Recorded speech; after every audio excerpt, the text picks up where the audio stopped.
Mark?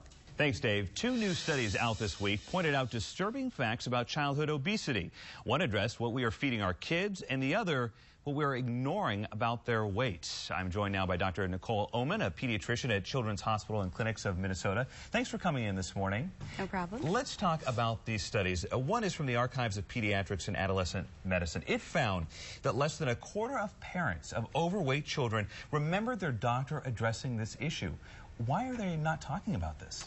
Well, after the age of 2, kids come in once a year for well child checks. And so if that's only occurring once every year, I think maybe parents are not paying attention to that.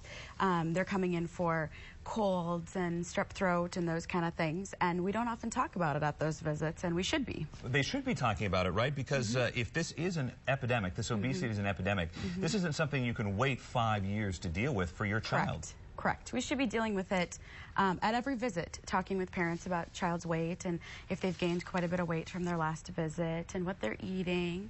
Let's talk about that, what they're eating. Boy, this is really surprising to me. There was a study out this week about popular cereals. We have some to put up on the screen here. Out of 80 popular cereal brands, these were the ones with the most sugar. Kellogg's Honey Smacks Post Golden Crisp and Kellogg's Fruit Loops Marshmallow. Kellogg's Honey Snacks, it found nearly 56% of that cereal was sugar, more than a Twinkie. And this is for breakfast. Correct. You know, those are fast foods. Those are easy things to make for kids for breakfast. You give them a bowl, some milk.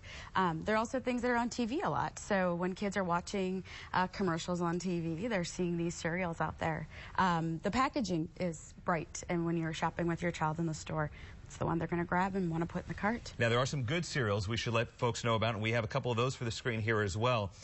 Kellogg's Mini Wheats and Cheerios, those are healthy. And you said a moment ago, fast foods. Boy, you don't want to be feeding your child so-called fast food at breakfast. Right. Processed foods for any meal are bad. So things like oatmeal, eggs, toast, lean meats, those are the kind of things you want to be feeding them.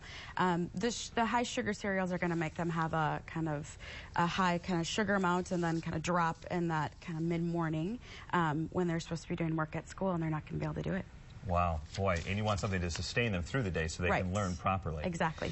Dr. Nicole Oman, a pediatrician with Children's Hospitals and Clinics of Minnesota, thank you so much for coming in this morning. I think a lot of parents have learned a lot from your interview. Thank you so much. Thank you. We appreciate it. There's plenty more ahead, including a warm-up. Yes, a warm-up in the forecast. We'll be right back at 8:13.